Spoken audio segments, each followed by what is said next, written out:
We are now moving to the end of the section on developing your tools for communication, for dealing with conflict, and for letting go of grudges.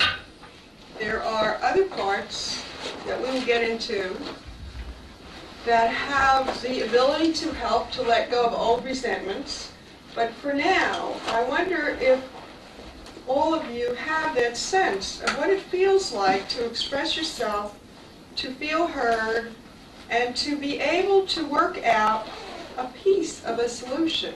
The hopefulness of being able to go one step at a time. Go through the process we did just before lunch. How many have a sense of the positive value of that? So we are now moving into the understanding yourself section of the course.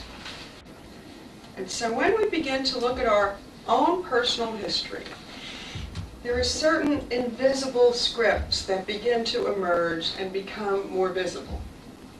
I'd like to share with you some concepts that I have found useful with invisible scripts. One is the concept of invisible loyalties. Ivan Benjamin wrote of that in his book, Invisible Loyalties. It's the notion that we are affected through the generations by ties to our parents, our grandparents, our culture, our country, our nationality, our religion. Whatever those loyalties are, there are invisible strings that affect us. And so that's one of the things we're affected by, and I know that everyone here knows how to do the Genogram, and so that's not a mystery to you, and you've done some work on ferreting that out. Then we have something that is called the Revolving Ledger, and that becomes another part of the invisible script. The Revolving Ledger is an invisible ledger that says somewhere in my life someone drew a debit balance with me. They didn't treat me well, they owed me something, there was something I was deprived of, and I go through life's revolving door and I hand the bill to who's here now, and say in effect, make up to me for what someone else didn't give me. That's one. Or else I'm going to punish you for what someone else did. And so we can have all kinds of things in there like transference and projection and fancy analytic words. But the revolving ledger is something people understand very quickly. That I am somehow being affected by what happened to you with someone else. There are countless examples. I'm sure you all have examples. I was remembering one marriage that I saw where he was very angry and he was leaving. And they had 2 small children. And it turned out that this was a couple who met in graduate school. They studied the same things, they worked together, they married together. I mean, everything was fine until they had children. And she started making separate decisions. And all of a sudden, he got withdrawn and angry, and you could say, well, he wasn't used to sharing her, he wasn't used to the children. But it went deeper than that. It turned out that when he was young, his mother had a chronic illness, and she was always in bed. She was always sick, and so she was unavailable. The house wasn't clean, the cooking wasn't done. He couldn't bring his friends home. And this was a very unhappy part of his life. And so what happened is that he had a longing for someone who would always be there and who he could share everything with. And when he met this woman in graduate school, that was the fulfillment of his dreams. When she started making independent decisions, and she wasn't there, and she did things without him, which she had to do. I mean, she had to furnish the house, she had to make decisions around the children. Whatever it was, that triggered in him something about the loneliness and deprivation. He got very angry at her. And he was so sure that he was justified. I mean, there was no doubt in his mind that he was justified. Because for him, it was as if she was making up for all those years in which he didn't have someone available. He didn't have his needs met. And when she stopped making up for all those years, then there was this feeling of, you owe me. You owe it to me, and you're not paying it to me, and I'm very angry at you. All of this happened out of awareness. This happens all the time. The revolving ledger is something that can poison a relationship, or it can be very positive. I mean, if you were lucky enough to have relationships where there was a lot of love, and there was a lot of trust, and there was a lot of confiding, then you have a credit balance on this ledger. And so whoever comes into your life, into your intimate life, will probably have the benefit of the credit balance. You're used to being comfortable in a close relationship. But if you have, or your partner has, a debit balance, and you also have in there the concept we mentioned yesterday of emotional allergy, where one hint, one similarity of what went wrong in the past, even though it's not the same, triggers the same feelings in me, whether it's pain or fear or anger, then I'm going to hand you the ledger. And what usually happens is the one at the other end has no idea what they're being handed, doesn't feel it's just, doesn't feel it's fair, I never did anything to deserve this, why are you treating me this way? And of course gets angry, withdrawn in return. And so looking to see what's on the ledger becomes a very important part of the invisible script. Attached to that is what we call early decisions. Early decisions. And so early decisions, we are already somewhat dealing with when we did the guided infant imagery yesterday, remembering what it was like for us in our own beginnings and what happened when we behaved certain ways, what decisions we made based on behaving those ways, based on the response we got. We made something called an early decision, which as I see it gets programmed into our computer as this is the way I will be, this is the way my life will be, this is the way I will respond, and it goes on automatic pilot. We don't even know what's in the program because it's an automatic response. In this course, what we look to do is recover some of these early decisions.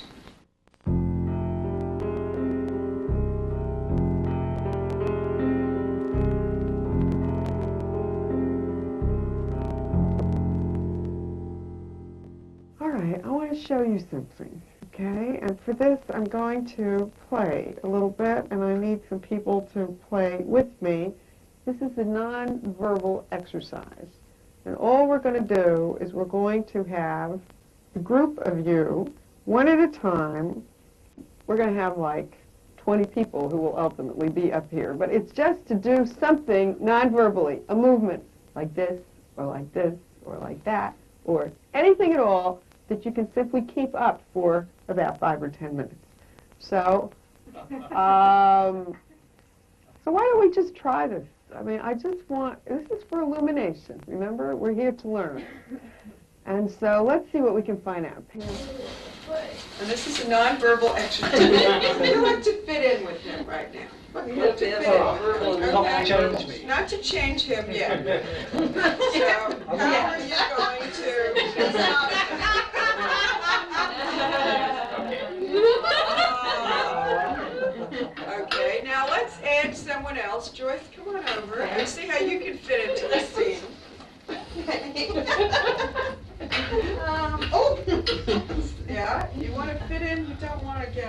Okay, assaulted. So you got to move. You have to make some kind of motion. Okay. Some kind of motion. Okay. Okay. Some kind of motion. Okay, Sandra. All right. Go ahead. Go ahead. We got somebody else to come along. Yeah, you have to make a motion. Some kind of motion. That's right. That's right. That's really wonderful. That's really wonderful. Okay. And there's wonderful synchronization going on here. So I want all of you to stay still for one moment while we get another group going over here. Okay? So Shlomo, you start the next group. All right? Make a motion. Whatever you want. Oh, that's a jock.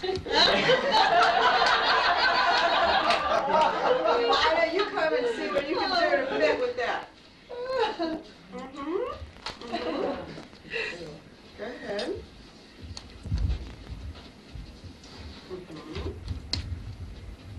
This is, she doesn't even have to look at him, she'll just lean on him. So all she's doing, he's working very hard, and she's that way here. He's the overworked male and the very cool woman. Okay? And now Joanne comes along, and they're really having Pumping her for information. How do you do that? How do you work that out? How is my relationship like that? Aha.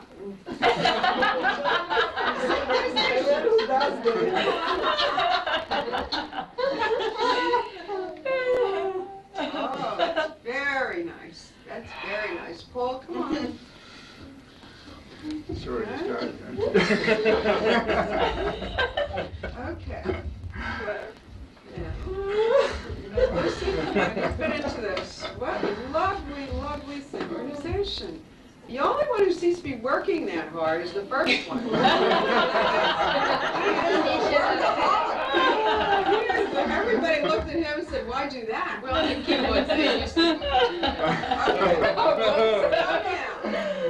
Just hold this for 1 minute, because another minute we're both going to be doing both our sets of movements. What happens is after we start going, I'm going to pick one person from this group and one from this group who see each other and fall madly in love and come together and continue to do what they did before. So we want to see with each one how it's going to work out. So go ahead. You do what you're doing. You keep doing what you're doing, and you keep doing what you were doing. That's fine. And we're going to pull out Paul sees Sandra, and he says, "Boy, she looks wonderful to me." And so they come together. Let's see what happens. Let us see. And then he's this is the perfect couple. This is the perfect couple.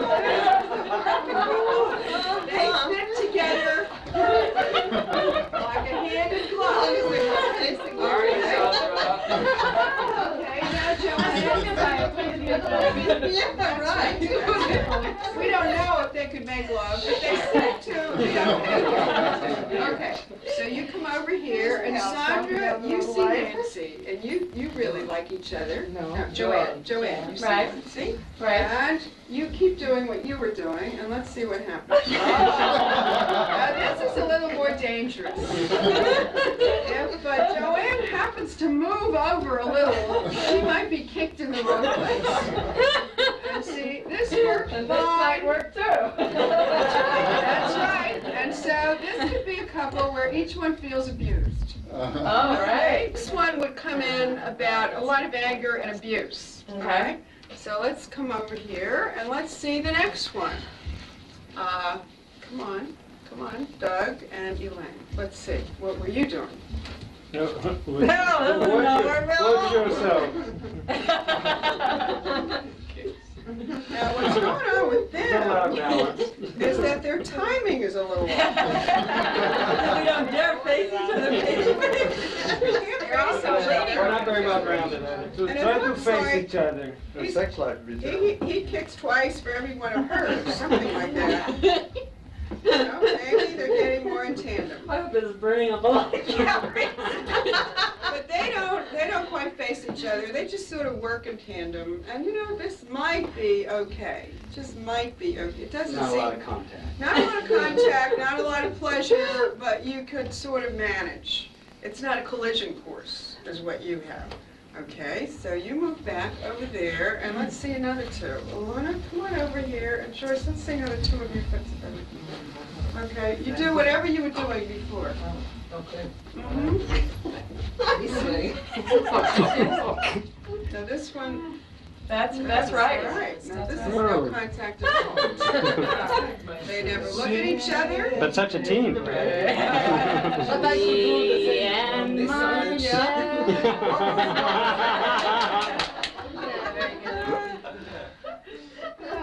So if one of them would turn around, if one of you turned around, you turn back. Okay. You could possibly manage this in turning to face each other, although it doesn't look like you have been used to looking at each other. Now, there are some possibilities here. There are some possibilities. These are two relaxed people. And what they're doing is not hurting anybody, and they actually might get together. I mean, there's some possibility if they move closer. They're maintaining eye contact. Yeah. So there are some possibilities here. So those two might work it out. Okay, thank you. Okay, and now let's see. Lucy, where were you? Let's see. Lucy and Lorraine, come on. Okay. Well, if they're all coordinated, they're okay. That's another pain in heaven's vibration. That's very distracting. This is the irrelevant family? Yeah, very irrelevant family. And each one is doing what worked fine, right? His original scene, what worked fine. Okay, and now it's perfect timing, just not quite in touch with each other. And once in a while we touch and that's bad. Yeah, like you made a mistake. Yeah. They have to be when the time And so let's get back, that's fine, and let's get back to our original couples. Let's see, there were the two of you, and who was with you? Alana was with you. And so let's see how you would have fit with someone else, okay? If you had married this other guy, you know, it might have been better or worse. Let's find out. So, Alana, you come over here and see how what you were doing might fit with Terry. And you go over there and see how what you were doing might fit with Shlomo. Now, she fits well with everybody. But he wasn't doing his, oh yeah. That is the idea. That is the affectionate, loving man doing his job, and it's the perfect cooperative pair. And you have closeness, and you have bonding, and he's doing his part, and she's doing her part. This might be a maiden heaven marriage. Okay, thank you. And then over here, we have a very interesting combination. She's changed. She's changed you from what? Rigid From rigid. to moving. How does this feel compared to how it went before with your former partner? This is his second marriage. Second thinking. Although I was facing Michelle before, this feels like more contact. There's a lot of heat and warmth, and there's rhythm in this movement. So there's a lot of pleasure. Yeah, That's sort it's of a lot of nice. pleasure. That's sort of nice. Yeah. Our first marriage never recovered from the... The club. The original mistake. How you try to change initial. Well, this is providing more energy for my arm to move, because before, when I was rigid, it just lowered my arm. It got tired very quickly, but the Right. movement is supporting this arm movement.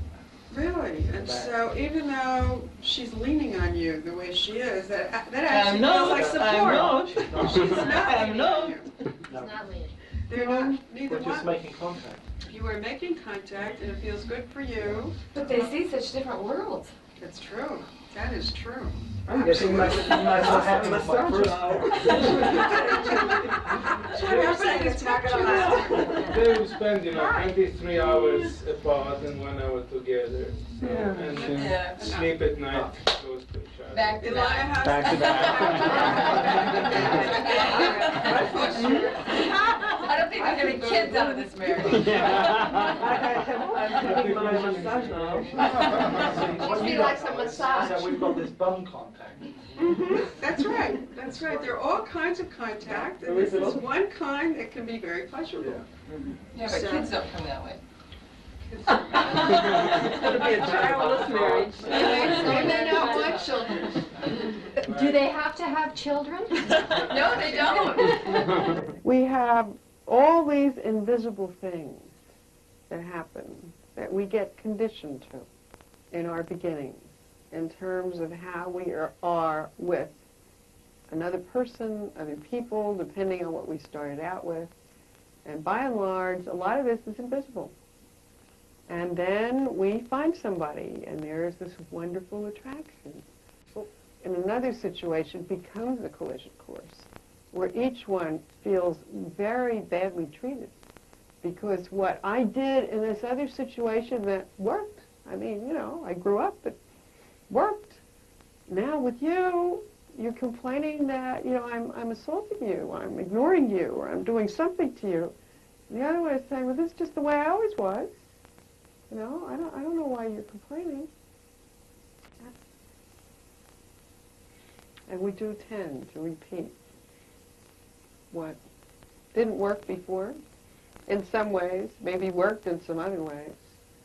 We tend to repeat it, and it's only when we bring it into awareness and can talk about it that we have a possibility of shifting to something that works better.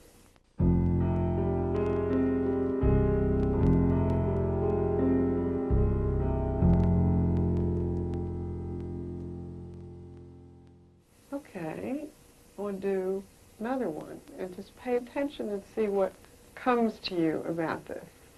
I need 2 more. And the 2 of you sort of gaze into each other's eyes and reach out, and you have just found each other and you're madly in love. Just look at each other, and this is all nonverbal again, okay? You have just met, and you decided that there is this wonderful something, resonance between you, so you can reach out and take her hand, okay? And the 2 of you feel very hopeful. I don't want to wreck any marriages here. So very hopeful, okay? And so now we are going to move ahead in time, and they are very happy together, and they have a little one who's come to join this little twosome. So let's see. Louise, why don't you come in, and you have come to join this family. And the first child has arrived, and she has to get her needs met. So what are you going to do?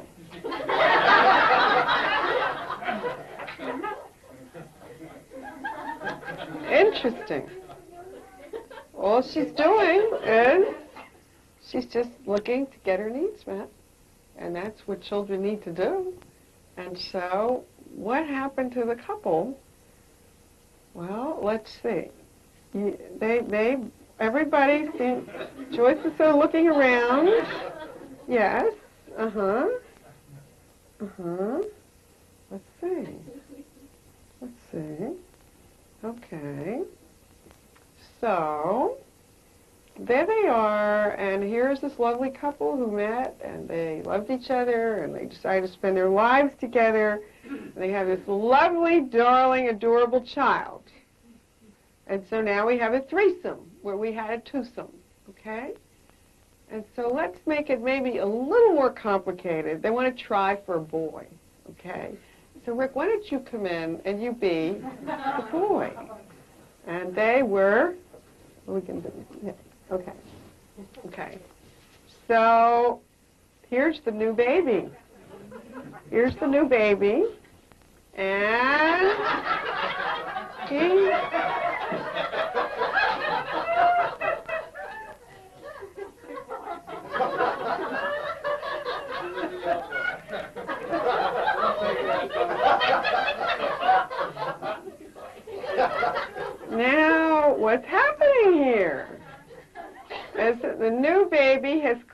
to his mother? Okay? Cleaving. Well, he needs to get his needs met, and he goes right for what he wants. And what's happened?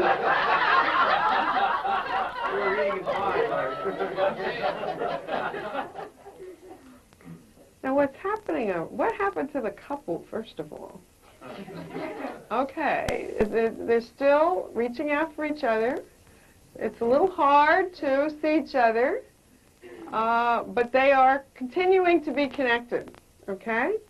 Now, Louise, what's happening with you? I feel pushed out here. So what do you want to do about it? Pushing back? Go right ahead. You can mom too. Now, here's the older child who doesn't like her brother. She does not like her brother. Now, here's this. Now, look at that. Now, she's being not very nice. You know, the parents somehow, they don't seem to have time for each other. I'm not quite sure why. And Father is trying to reassure him that he does indeed love him. But what has happened to the couple? Okay. So, they remembered each other. Okay? And so John reaches out to Joyce, and they sort of, how does it feel to be connecting like that? A little bit of a strain. Getting together is not easy. It's not easy. And furthermore, Rick wants his father's full attention. Rick wants all of his father. He doesn't want to share him. How are you feeling about all this? I feel comfortable right now. You're okay right now. And Joyce, how are you feeling? Well, I'm glad I have my daughter with me, but I feel disconnected from the rest of my family. Mm-hmm. Anything you want to do about that? I want him to behave. You want your son to behave himself. And John, what are you feeling? Well, I feel apart. No, I feel better as a whole. Right now? No, I feel better if we were a whole. If you were together. Okay, so try to make it together. Try to do what you want to do. Mm-hmm. Now there's the family council. Now that looks so easy. That looks so easy. Father moved in, his son went with him, he joined hands with Joyce, and you've got what ideally we look for. Now, what is it that gets in the way of this kind of thing happening? Bills. Bills. Bills. Bills.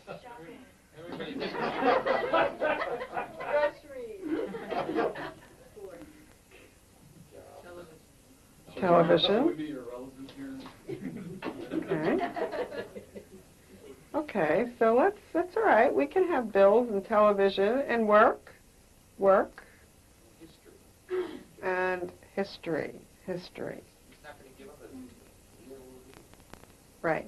So what's your sense of what? We'll bring you in as the third kid. Now this is the kid who has enormous energy. He never sleeps.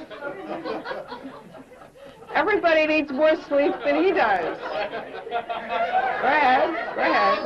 Well, your sister and brother are determined. They have time for each other. Oh. They're with me.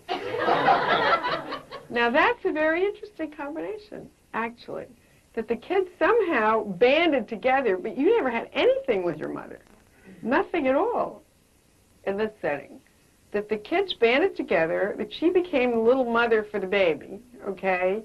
And the brother, and the baby's adorable, and whatever it is, they're very busy with the baby, and they banded together with the baby. And so the parents could go off and have something with each other. How does that feel for the two of you? A little calmer. A little calmer. Yeah, I feel some distance from them. I felt a little bit too much distance from them, but it feels good that they're not all in between us and all over us. Mm-hmm. Leo thinks that Louise is his mother, and that you're his big brother or his father, something. And this could be seen as what we call parentification of the child, that the children become the adults, the children become the parents. And so right now, everybody do whatever you want to do. Going on unemployment. What was that? You want Going on unemployment so the parents are home all the time. That's the solution. Parents quit work and... Break. Are you going long, Daddy? Okay, let's give them a hand.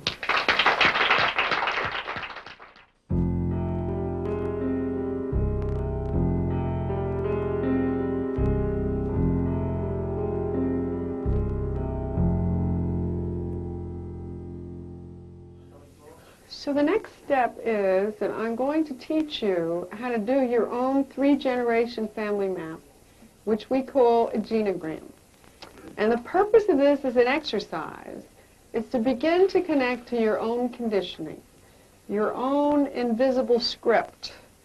In other words, whatever has been handed down to you based on the situation you were born into and the people that you came from, and whatever was handed down to them, so that we can begin to look at it in the sense of what are we still carrying today?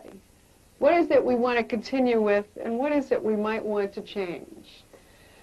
We have these boards, and in a little while I'm going to give you each one, and you can start your own map, which you're going to take home, and which you're going to compare notes with if you're here with a partner.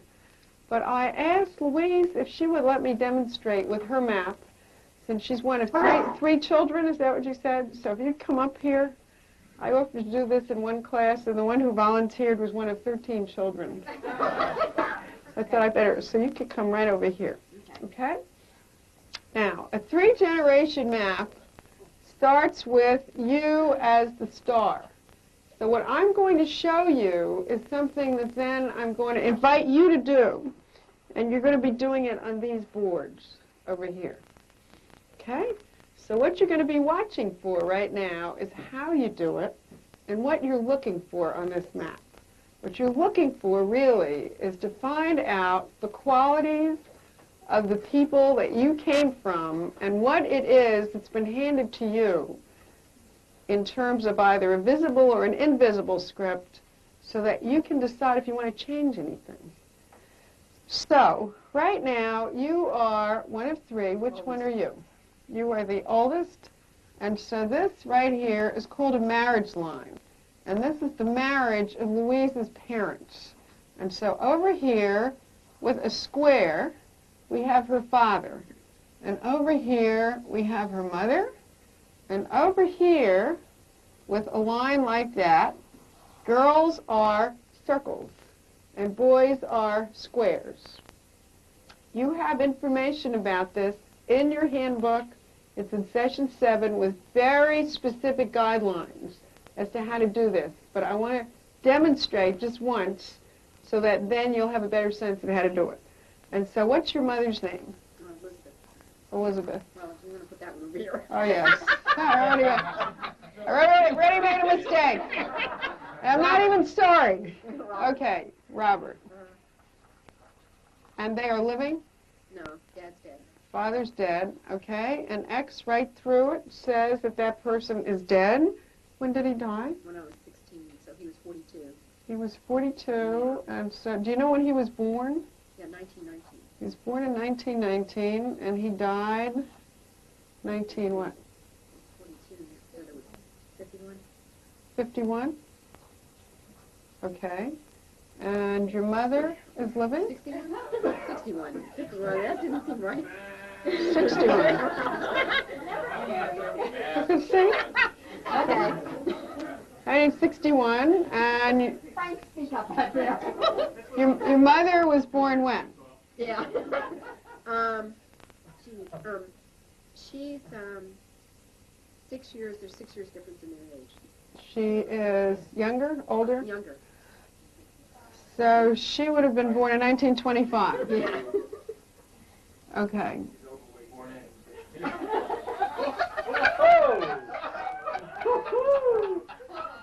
can see why it's interesting to do this together.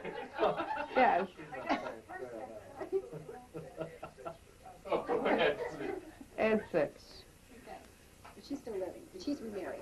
And she is remarried, okay, and so, were they divorced or she was widowed? No, widowed. She was widowed, okay, and so they were married when? 19, about, well, she was 20. so that would have been 1945.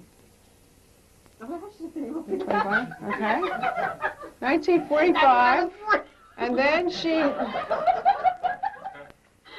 okay, and this is our star. In fact, yes. They were married in April, and I was born in November. Well, they were so much in love that they couldn't wait to be together, and so you were born in November 1945. Okay. So you were a love child.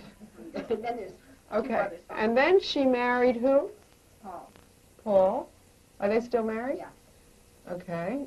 And do you know when she married him? 10 years ago. So your father died in 61. She married him in 1980? 90, so 80. 1980.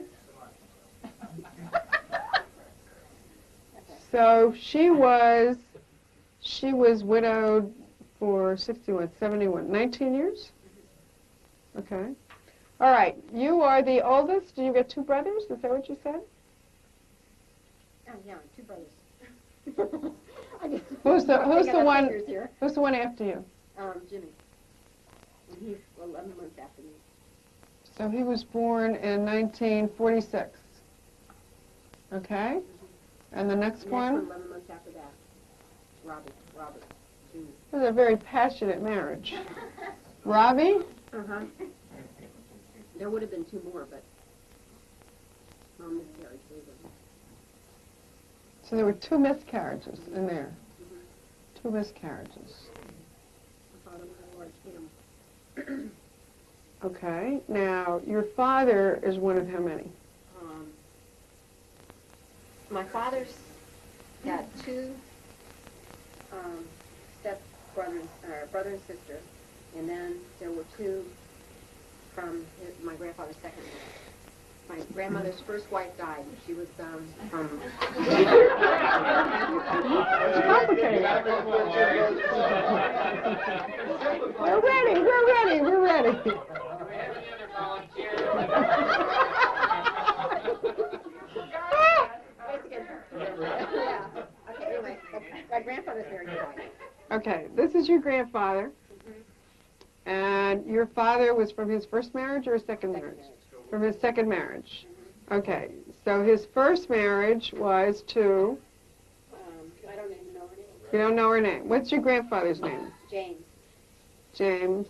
And is he living or dead? He died. Do you know how old he was when he died? 85, 86, somewhere around there. So, do you know when he died? Okay, so he died at about 86. Okay, and he was married, first marriage, okay? Yeah, she died when she was 23. I know that. She was giving birth to his second child when she died. Reach down instead. Right. Okay, So there were 2 children by that. there were 2 children, boys, girls, Boy and a girl. Boy just that big. Yeah. and a girl, okay? And then he married your grandmother. Yeah. And then they had a girl and a boy, and my father was the youngest. The youngest. And so your father has an older sister. Who's Yeah. still living. And her name is, Eleanor. do you know how old she is? No, I don't. Okay. And your grandmother's name was? Good question. Antoinette. Now, it's interesting. When you do this, it's going to be surprising how many things you discover you don't know. You know? You don't know when they were born. You don't know when they died. You don't know where they were from. You don't know how they happened to meet, how these 2 people happened to get married, what they were like. So I would like some adjectives now for your father. What did he do in his work? He was a dentist. Dental surgeon. Okay. And how would you describe him?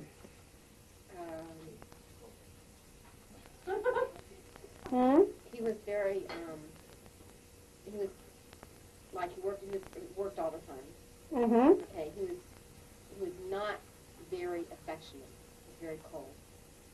Mm-hmm. Okay, and once in a while he would display his affection, but it was like in unusual situations. What was their marriage like? There was a lot of stress in there. Meaning what? Well, I remember the first several years Mom and Dad fought all the time. In fact, I remember my father pushing my mother up against the refrigerator and up against the wall and So all there's kinds of stuff violence. like that. Yeah. Violence. And it wasn't until about 5 years before he died that they actually started getting together. And he made an effort to, like, He had a take temper. her out and romance her. He had a temper? He was very short-tempered. Mm-hmm. Short-tempered. How was he with you? He was short-tempered. The only thing he would do is, like on Sundays, he would take me out and we'd go to church together and we'd take a long drive. So there, I'd talk. He talked a lot. He didn't like kids. He liked people. And he wanted to be able to communicate. He couldn't communicate on anything. On a child level. Yeah. Low child level. So he used to always give me these long speeches and talk. So what would you say you got from him? What did I get from him?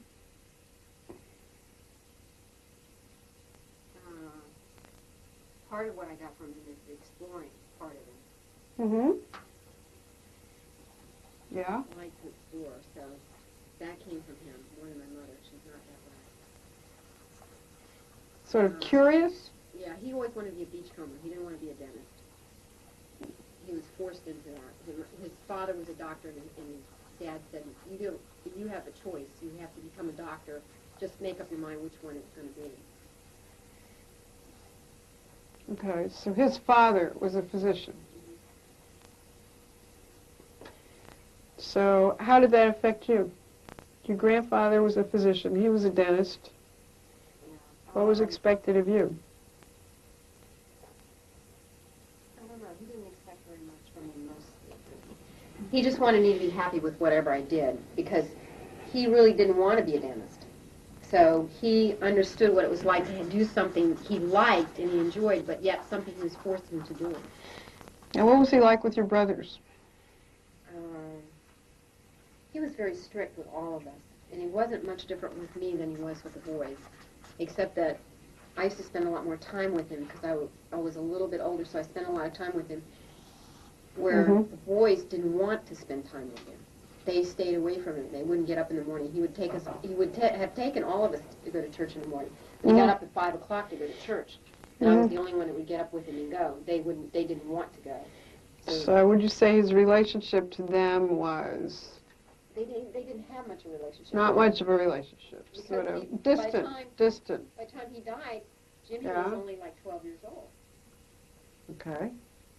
Or not. Right. 46, 56, about I was 16. about 16, so yeah, he was like 14. Now, what about your relationship to Jimmy and to Robbie? Jimmy is a lot like my grandfather. Robbie is more like the playful side of my father. Mm-hmm. And Robbie and I get along real well. Jimmy is the one that's outside the family. He kind of is, Jimmy's the one that excelled in everything. If he said he would do it, he could do it no matter what it was. When he was a little boy, everybody would say, well, what are you going to be when you grow up? And he already knew. I'm going to have airplanes, I'm going to do this, I'm going to do that. Been very successful. Overly successful. Meaning that your feeling about Jimmy is what? Well, all he strives for is the success in his business. That's it. He has no friends. He doesn't care if he doesn't have any friends. He doesn't. His priority is success. Yeah, he has a very sterile relationship with his wife. Mm-hmm. Okay, I mean, they don't have. There's no touching, no physical display of emotion, no nothing. It's just sterile. And where Robbie is real affectionate, fun-loving, Okay. and Jimmy really takes after. But see, there's an added thing here. Yeah. We don't know if he's really my father's child. See, that's the added thing, because before my mom married my father, she was going with somebody that she then came back into her life about the same time Jimmy came in the picture. So there's another man here? So, and he came back after my father died even. So we're not even sure that Jimmy's even part Have you ever asked your mother? Yeah, we've talked about it. She's not sure either. This family is very open. It's a very open family. They talk about everything. All right, your mother is one of how many? She's got one brother and 3 sisters, and she's the youngest. She's the youngest. Okay, so there's one brother. Who's the oldest? The sister. Sister, brother, sister, sister. Brother, sister, sister. And she's the youngest. She's the baby. And her father? Okay. I don't know if I should start this one. Yeah.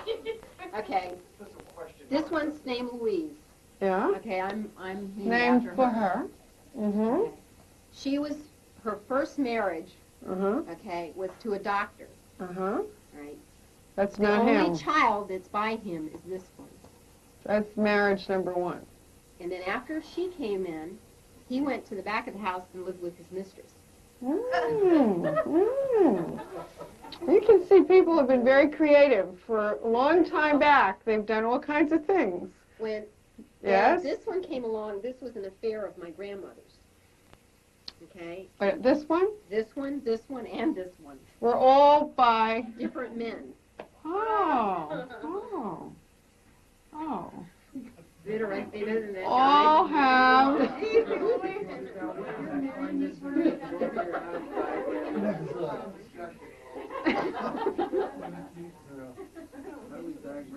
Yeah, right. Okay. He left, and he went to Florida with his mistress.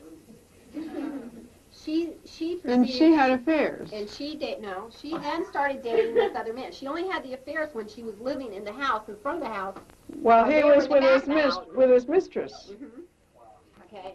So then what happened was, he left and said, "I'm going to give you a divorce. You can just go on your way. That's You what we can would have whatever, called it. remarry or whatever." Okay? Yeah, He gets to Florida. He lives with his mistress for a year, and then calls her up and says, "I'm coming back. I'm not going to give you a divorce." And then she said, "Well, have you told whatever her name was?" And he said, "I'm telling her tonight." And they had a dinner, and then the mistress poisoned him, so he never did get to. Do you think she's making this up? I can show you pictures. Days of our lives. Truth is stranger than fiction. Okay, anyway. Now, he never all did that. this that you're talking about, this was known. And, I mean, this is not a secret. First off, when I was a little girl, I used to say to my grandmother, and she was very open. I'd say, "Grandma, how come everybody looks so different in this family?"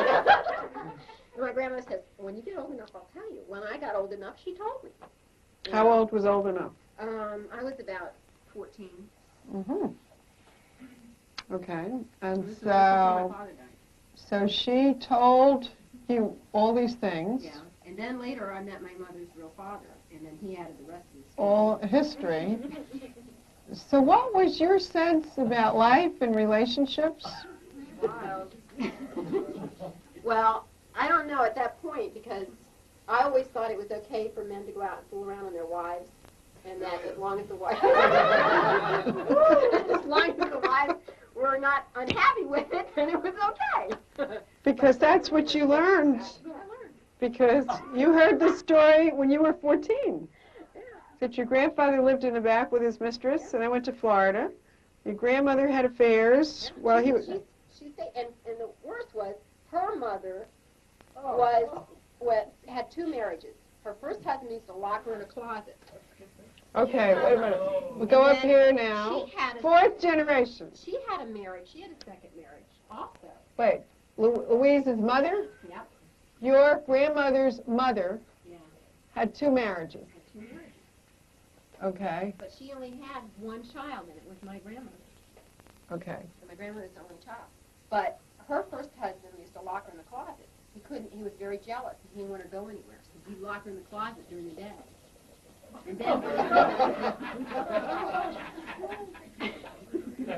And then, and then finally she got a friend to help her get away. Well, Somebody told me I should write a book, so I've never been able to do it. Book, the screenplay. I know. Anyway, she remarried, and she married a much older man. He was 20 years her senior. how'd she get out of the closet? How'd she get away from him? Come and get her away. She had somebody rescue her. Rescue her. And it wasn't, and the thing is that she said that, you know, like, she was still alive when I was born. Yeah. And my grandmother said that during after time, it wasn't, a woman doesn't get a divorce. Well, Okay, so it was really disgraceful for her to get a divorce. well, you know, what we're seeing is kind of an amazing thing, but if you realize that it's... well, then at the beginning of the century, women didn't have the vote. Women were seen as property. And what you're talking about is, you know, 1, 2, 3 generations back, and the history that was handed down to you, and that somehow, even at 14, I mean, she's an only child. She told you her story when you were 14, and her story, I mean, if she had a mother who in her first marriage was locked in the closet, then when she got married and had a husband who's living in the back with his mistress, maybe that was better than being locked in the closet. And so the way she adapted to that was that she had lovers. Right, and she said women do not divorce. There's no such thing as divorce. The man did it, but the woman was never supposed to There's do it. no such thing as divorce. And when you say it was okay if the man did what? Divorce, a woman. A man, but a woman couldn't do that. Initiate the divorce. And so the 3 children that she had over here with other men, was he seen as the father or he was not? He was, they were always pictured as the father, except that my mother said that she always knew in her own heart that her real father lived in the house. Okay? He Yeah. was the chauffeur. So,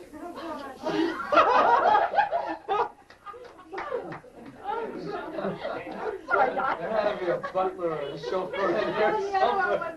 yeah, anyway. Lady Chatterley's lover. He never, like, gave the other kids anything, and he never did anything, but he took care of her. He would take her places and bring her things and give her gifts and shower her with affection and everything. Well, then he left after my grandmother remarried. So she finally remarried somebody else. Yeah, she married an educator. Okay. She married a guy that believed that women should be educated. He owned a school for women. Was she happy in that marriage? Extremely happy. They were, in fact, so happy they were inseparable. They couldn't go anyplace without each other. So he eventually sold the college, gave up his job, and they did nothing but travel. But she was afraid of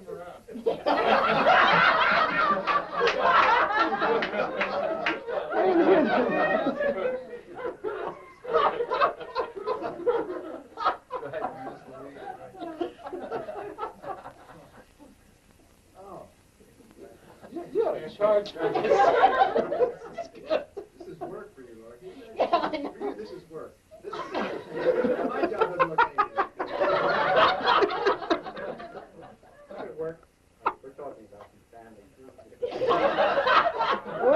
When I was a kid, I loved to hear stories. You know? This is the winner. So what would you say, if you could say anything about the invisible script? What's the ledger that you got? I was saying to myself that when I wanted to get married, I wanted to be happy, and if it wasn't going to work out, I was going to get rid of the marriage and get something that was going to make me happy. because I didn't want to end up anywhere in the situation that, of an unhappy situation, or feeling that I was trapped, or have somebody overly jealous over you, or possessive over you, or Okay. right. So you didn't want to feel trapped like that story. You didn't want to get into jealousy, like somehow, I don't know, what's the story about jealousy over there? He was living in the back with his mistress, and she was living in front. And then there was a great-great-grandfather who lost his first husband and great-grandmother who was lost his father. That's the jealousy. right, up there. But now you're talking about how it's affected you. What about your brothers? I mean, this is their picture of what men are like, what men do. I don't know. I mean, Jimmy and Robbie are pretty steadfast. Did they know all this stuff? Yeah. Yeah, it was very verbalized when I was young. They knew pretty much. In fact, Robbie and I talk about it sometimes, just joking around about it, a lot of it. What about your mother's second marriage? Wonderful. We have a pretty good second marriage. And he's really neat. He's really neat. He's very good. He was an orphan, so he doesn't. Yeah, he doesn't. He doesn't know how to interact. It's real hard for him to be loving. So, how old were you when you were first married? 21. So you were married at 21, and you've been married twice. And so the first one, you were married when you were 21. And how would you say this marriage was affected by this whole history? I picked somebody that needed me instead of me, instead of having a relationship, it was like he needed me, so I was going to help him. What was his first name? Paul. Paul. And so he was dependent on you. And so instead of you being dependent, you didn't want to be dependent. Is that what you say? That maybe from this history that there might have been a decision, okay? A decision? Don't be dependent. Because you can be locked in the closet, or else he can go off with his mistress and live in the back room, or something like that. Don't be dependent on a man. Is that right?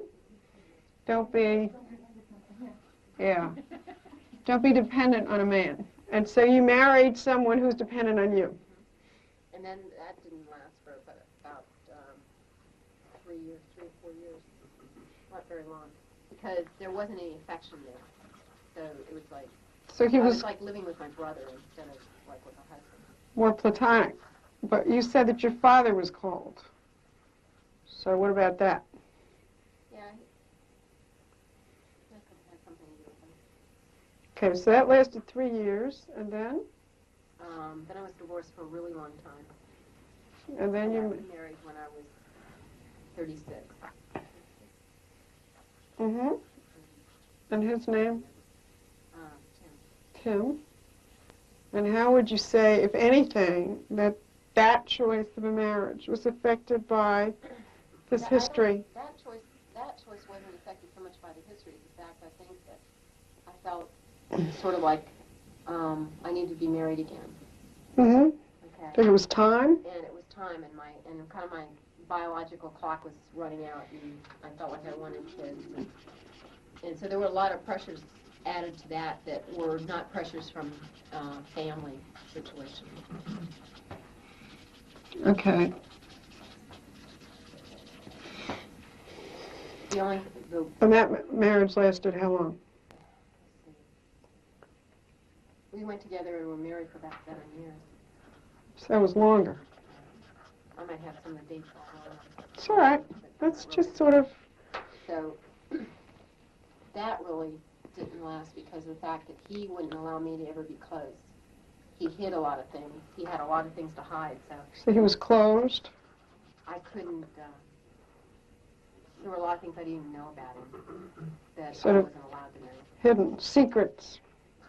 Secrets. An interesting thing about what you've said so far is that with all of the things you've described here, it's like there were no secrets.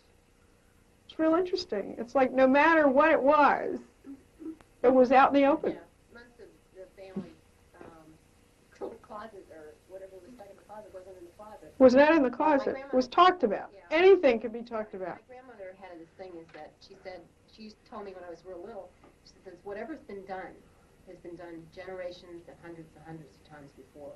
So there's nothing new. Nothing new under the sun. So she just kind of always made me feel like, that people are the same, no matter, how old they were or whatever. They're, people had all Like this is jealousy. the way, and so you can talk about it. Yeah. Yeah, you can talk about it. So a decision for you, based on all of this, that I'm guessing, is that everything should be out in the open. Anything should be able to be talked about. It doesn't matter what it is, but we can talk about it. And so when you married Tim and he was closed and hidden with secrets, it was as if this didn't fit. I was like batting my head up against a brick wall all the time, trying to get close and never could be close to him. He wouldn't allow it. He's always like, he's always pushing me away. And if I even got a little close to him, he would shut me down completely. Like leaving the room. If I tried to be affectionate and put my arms around him, he would get up and walk away and go to the bedroom and go to sleep. Or he would not come home at night, just so, and he'd wait until he knew that I would be in bed and I'd be asleep, and then he'd come in and get undressed and get in bed with me. He couldn't allow me to be close, because if I was close, then I would know all the things that were wrong. Now, would you say there was closeness in here? How about you with, you're talking about your grandmother and her influence on you. With my grandmother's second husband and herself. I spent lots of time with them. So these lines are very strong. Extremely strong. Okay. How about you and your mother? They're pretty strong. So that closeness was something that you expected. That people would be open and people would talk about anything, and there was affection. There was closeness. And so in this marriage, it was as if he didn't play by those rules. And so you made a decision that said what? That I wasn't going to sort of jeopardize my happiness because of something like that, and I was going to do something about it. And so I decided that, he was either going to, change with me, or that I would not stay in that relationship because it was stifling. It was like having somebody drain the blood out of you. So you will change things to be happy, in that there's a kind of independence that's built in here, based on what I'm hearing there, that you act on your own, don't be dependent,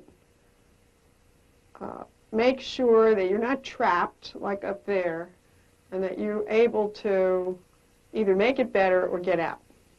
Is that right? Any questions so far? Ken, what do you want to say about this? So when I ask about decisions that Louise made, are you aware of anything that is really an important part of her personality that you can see any connection from what's happened in that history? This kind of openness was handed down from her grandmother's generation, where somehow you might have the stereotype, that these things didn't happen or people didn't talk about such things or whatever. But that basically the openness and the independence she has now, it's as if you can track it all the way up to there and see that all of these were influences that have affected who she is now and who she is in a relationship with you. And from what you're saying, it's kind of amazing to be able to have that kind of open, honest, and close relationship where you always know where she is. I see what you're saying is very interesting, because through the generations, when women were supposed to behave a certain way, the message is that in order to get what they wanted, they had to be devious. They had to manipulate. But given changes in the power structure, there are many changes in women's personalities, because they don't have to be indirect and they don't have to be devious and they don't have to manipulate. They can be straight. But based on that, if you look at these models, because I said, you know, what happened to Jimmy and what happened to Robbie? I mean, they had their models. How are men adjusting to this shift in the openness and the independence and the power structure if their model said, well, don't talk and don't confide and don't be close and you know, whatever it is we learn. And so we do this in order to look at what's been handed down to us and what we want to change. And when we do this, we look to compare our history with our partners, if we're here with a partner, to say, now what is it that I made decisions about or that was handed to me as a life script that is affecting us today, either positively or negatively? Because these things right here are very positive, and there may be things that are very negative. The ledger can be both positive and negative. The ledger can have on it all kinds of good things. It's, you know, it's a positive balance, like a bank balance. And it can also have a debit balance.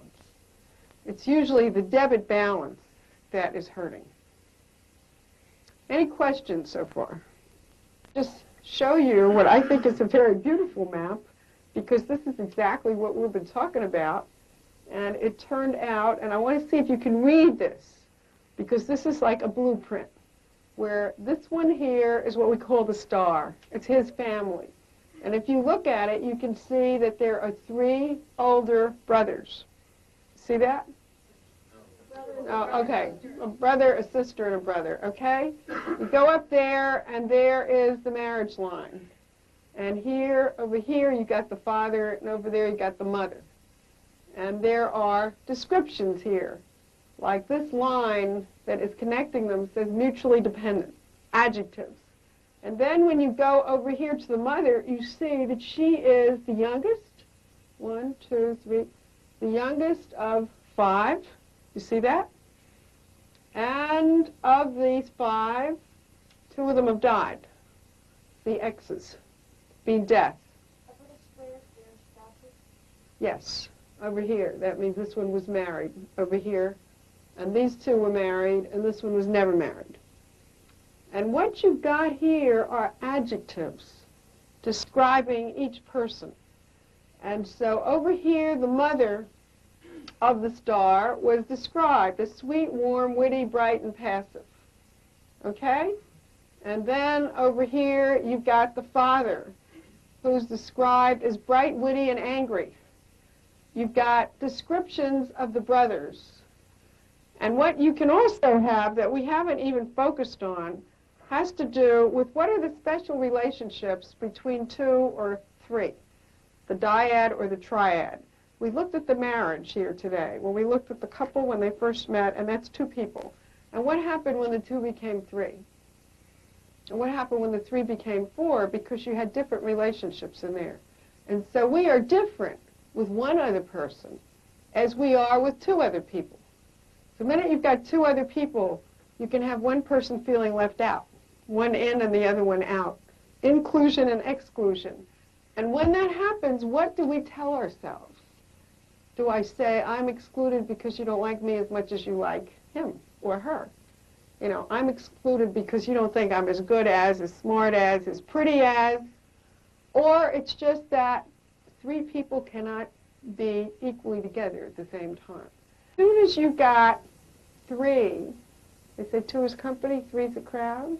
Well, what is it I tell myself if I'm the one who's excluded? Because 3 cannot be equally together. Okay, I realize that I've given you lots of information. What I would like you to do is to each one take one of these and at least start drawing your 3-generation map, and then take it home and bring it back next week with as much as you can fill out about the 3 generations, you, your parents' generation, and your grandparents. All of this is described in your handbook in session 7, which of course you will have, and you can read it, okay?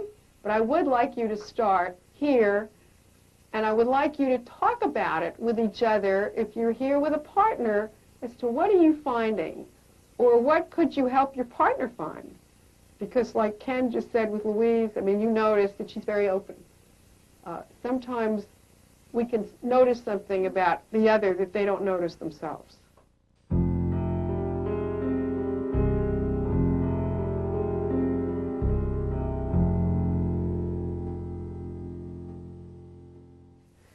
Let me tell you the one last part. It's very easy. It's the lifeline.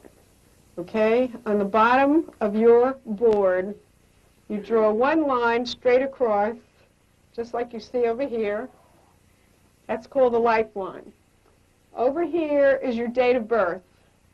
And over here is pre-birth. And what we're putting on this line are marker events. Things that happened in your life, either that happened that were very important before you were born. Such as for me, I was born in Depression times. And what happened just before I was born was the stock market crashed. And that had a lot to do with the environment that I was born into, because there was a lot of worry about money, which affected my parents. But I didn't know that. I grew up knowing my father was worried. I didn't know why. I just knew he was worried. It was years later when I looked at the time that I knew what it was about. I mean, 1929 is the stock market crash. So pre-birth, what happened pre-birth that probably had an impact on you? And then your birth line, right there, you were born. And then any events in your life, like when you were 6 or when you were 10, any events that really were marker events in your life. It could be a death, it could be being left, it could be being given away, it could be anything that had an important impact on you. Is that clear? So that you mark those times, those dates, and you can even put one very brief description. You know, so-and-so died. So-and-so was divorced. Whatever. Okay, I want you each to come and take one of these, put your name on it, and just start.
Does everybody now know how to read a genogram?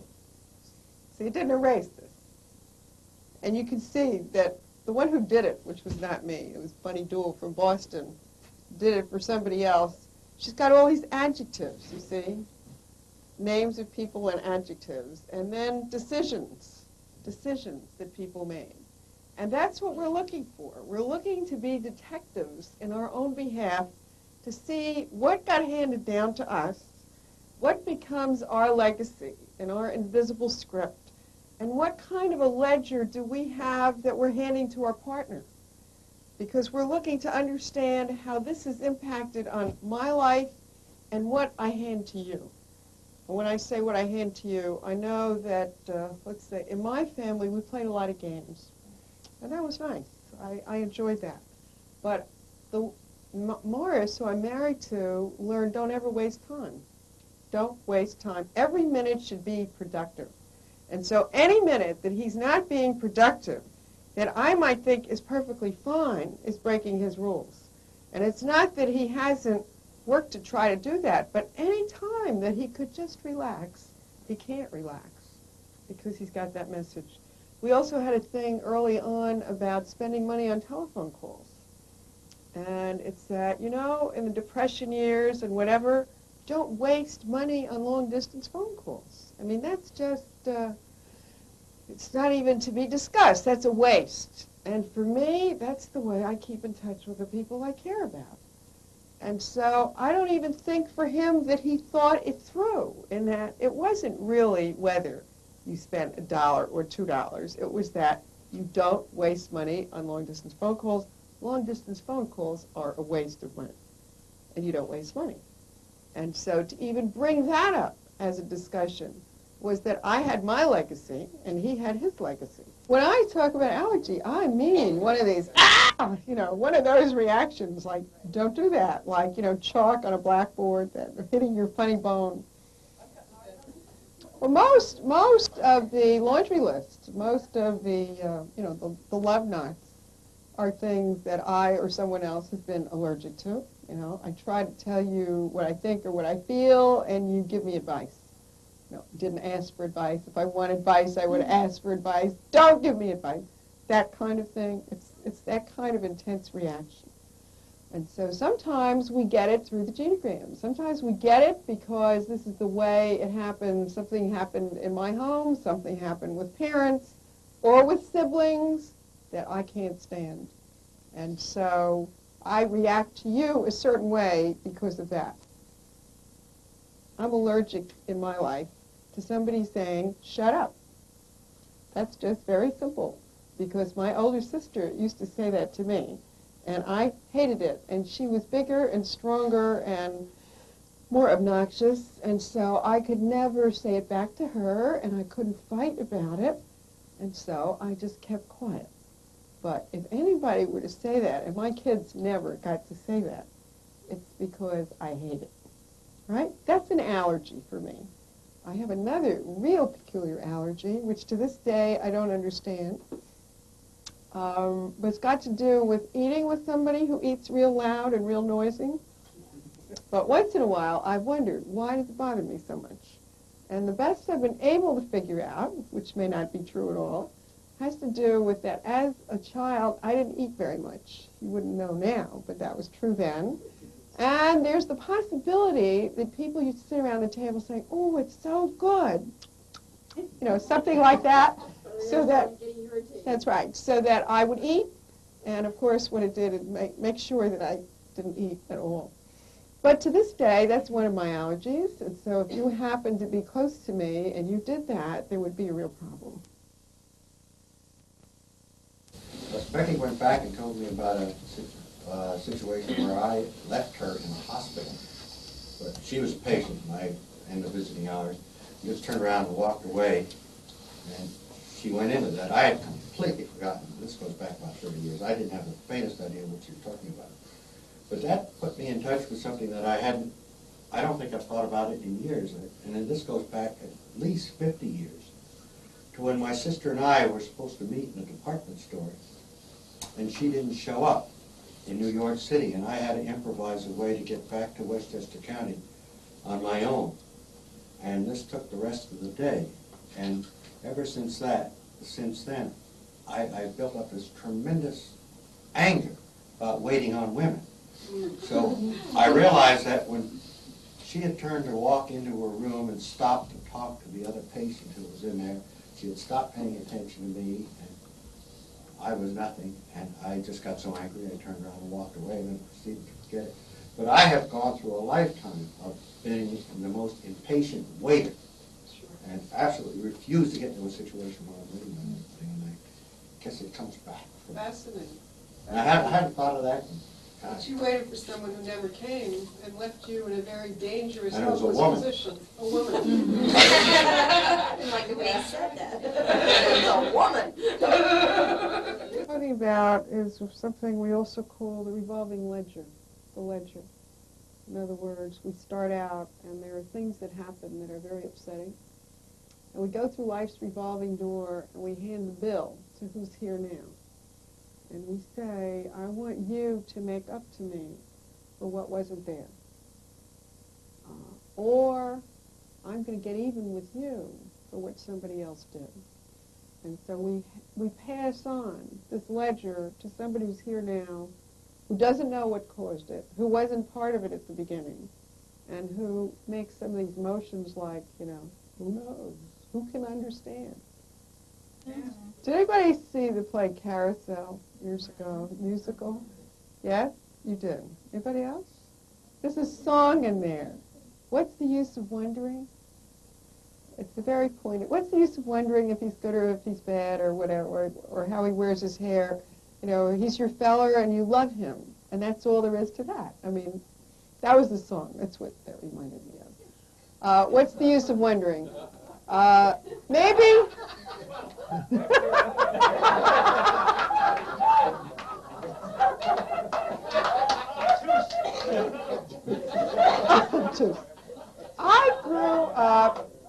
I grew up singing all those romantic love songs. And I used to think they were true. You know, Some Enchanted Evening and My Hero and all those wonderful love songs. And those were my stereotypes. The only reason you really wonder about it is if it's a problem between you. And if it's a problem between you, then sometimes it's useful to see where it came from, because it might help in deciding to change it, deciding whether you want to or whether you can, might help in negotiating it. If it's a problem between you, if it's not a problem, if it's not interfering in your life, you know, there are millions of decisions we have made in our lives. The only ones we're really focusing on are the ones that may be interfering, sabotaging the pleasure that we could have with each other today. And so the stereotypes that we were playing with usually are sabotaging. Usually they keep us treating the other like an it, like an object, instead of really wanting to know who's there. You know, not all these generalizations, but what do you think and what do you feel and what's true for you and what's true for me. And so we want to clear them out of the way.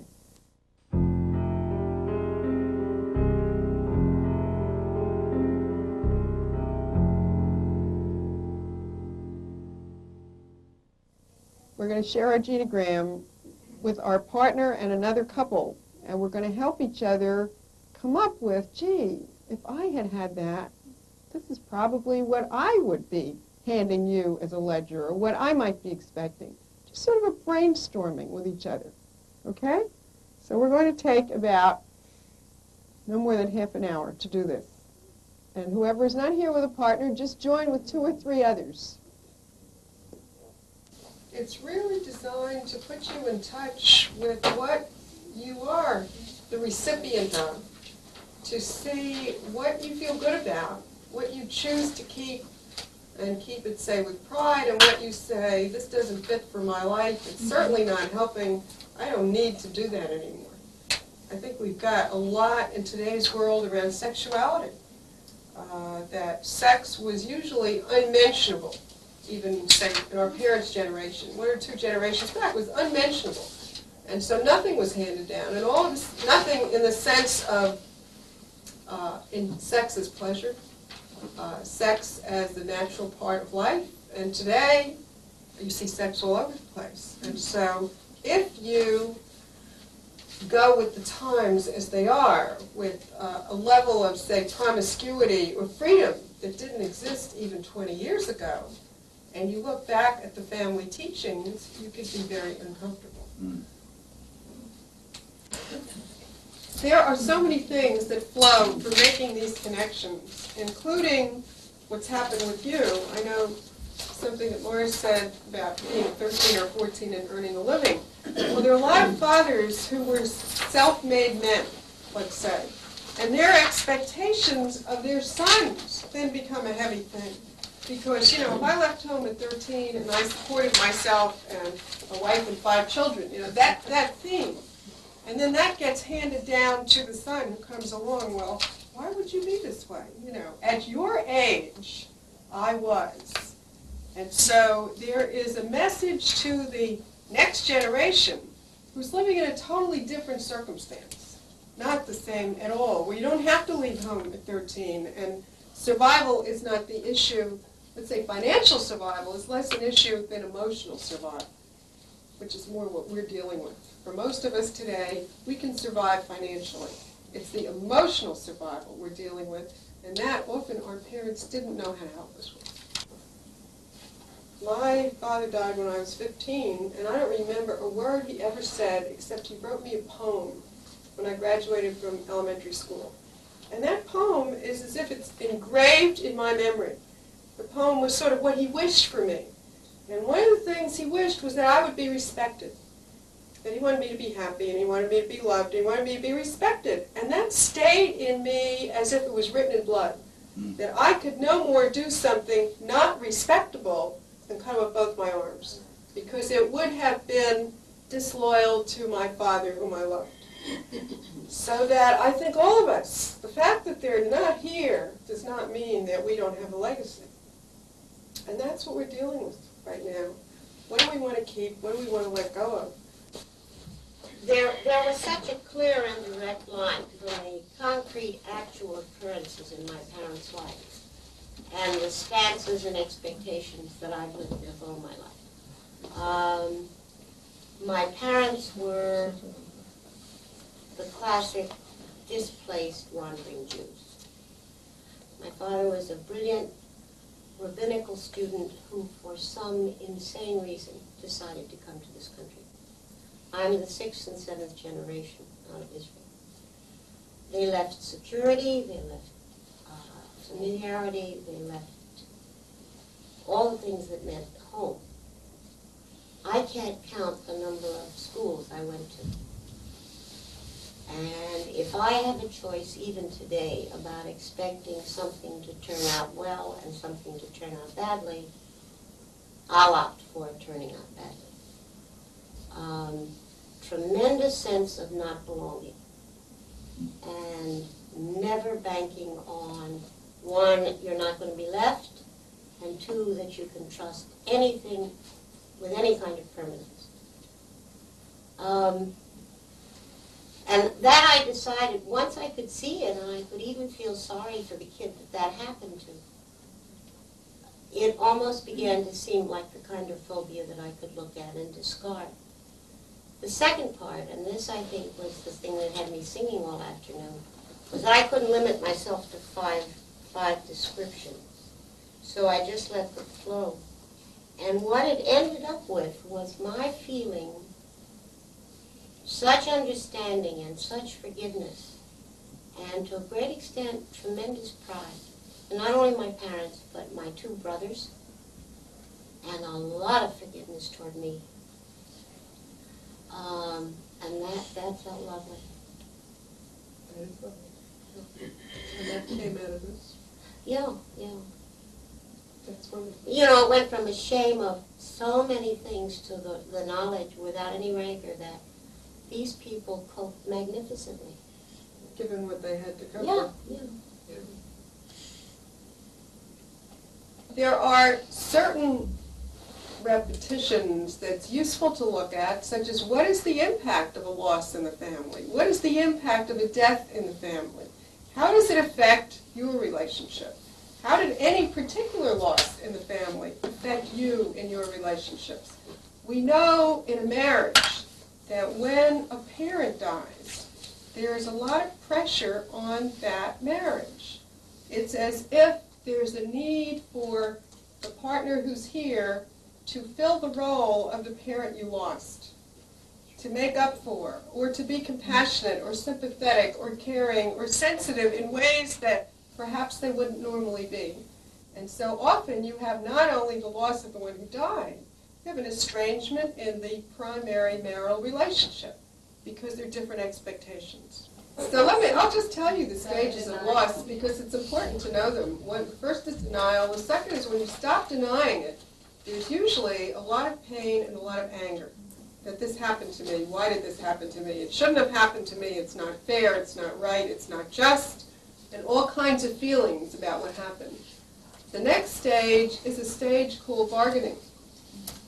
What can I say? Maybe I don't have to lose the whole relationship. Maybe I don't have to lose it all. Maybe we can still be friends. Maybe I can work for half the salary.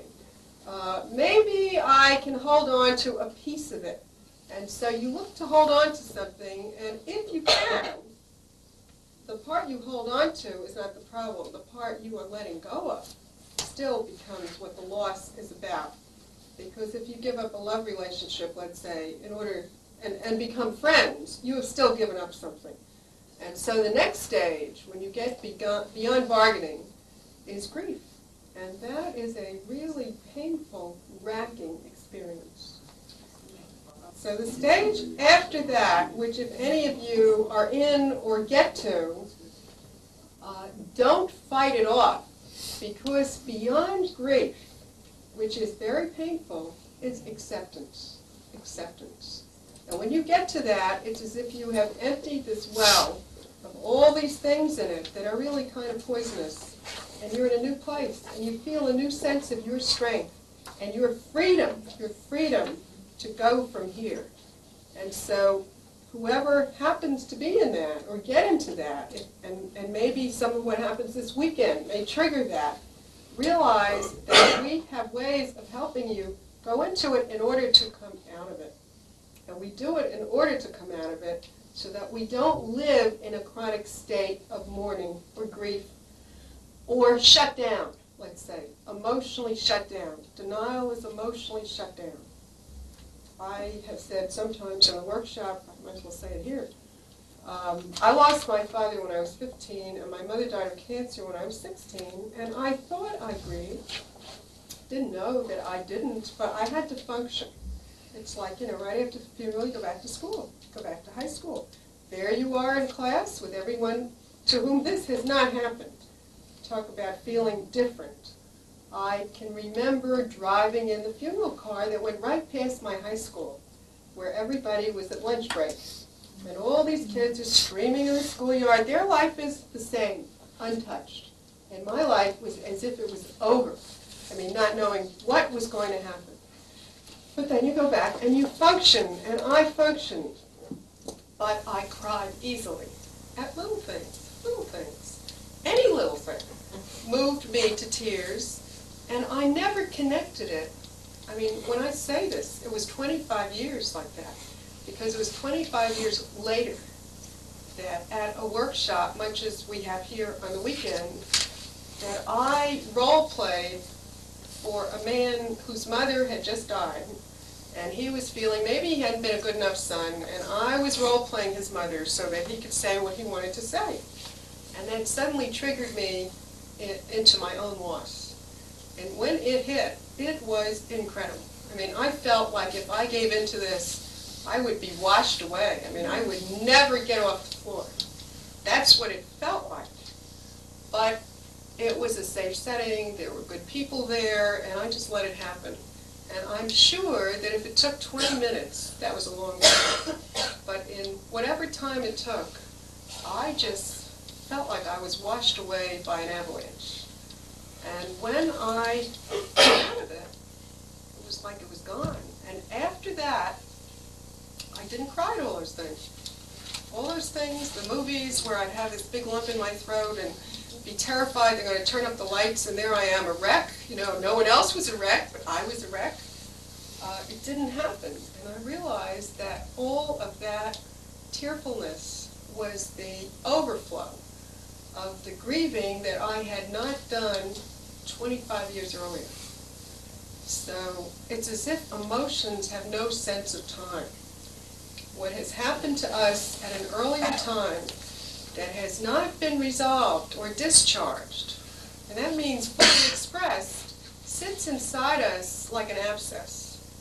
That's my sense of it. And that it isn't until that is drained that we really have a sense of how depressing this is, because it depresses your energy, depresses your joy in life. So those are the stages. You know, I thank you for mentioning it. I am saying what it is because it's important to know that beyond that feeling, which can feel so frightening, is a much better place.